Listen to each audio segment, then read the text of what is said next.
Symmetry in flowers. There are two basic symmetry patterns in animals, radial and bilateral. Radial, or wheel-like symmetry, is found in sea anemones and corals. Looking down on the top of such an organism, you can see that it could be cut in half at different angles, and the two halves would always be essentially identical. The only requirement is that the cut go through the center. True radial symmetry works best for animals that sit in one spot gathering food from water currents. Bilateral symmetry means that the animal has two sides that are mirror images. Most familiar animals are built this way. In humans, the cut follows the spine, cutting the head and the torso into equal left and right halves. Bilateral symmetry is an important adaptation in animals for moving around, for pursuing food or mates, or for escaping enemies. It results in paired legs and eyes and puts the mouth at the forward moving end. Plants don't move but exhibit both radial symmetry and bilateral symmetry. In flowers, it has to do with pollination strategy. A sunflower has radial symmetry, allowing small insects to land on top, while a snapdragon flower has bilateral symmetry, inviting large bees to enter from the side. Most flowers are actinomorphic, star-shaped or radial, meaning they can be divided into three or more identical sectors which are related to each other by rotation around the center of the flower. Examples include oleander, lily, and the buttercup. Zygomorphic or bilateral flowers can be divided by only a single plane into two mirror image halves. Examples are orchids, snapdragons, and sweet peas. Plants with zygomorphic flowers have a smaller number of visitor species compared to those with actinomorphic flowers. A few plant species have flowers lacking any symmetry and therefore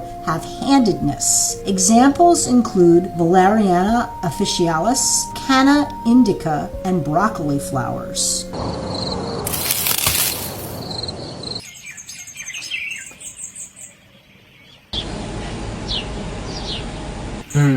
Feel that sun.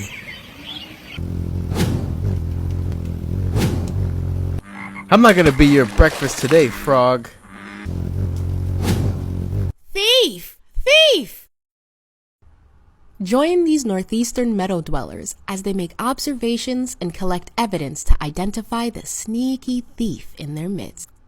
Read A Thief in Pollinator Paradise, available on GertrudeCatsChronicle.com or Amazon.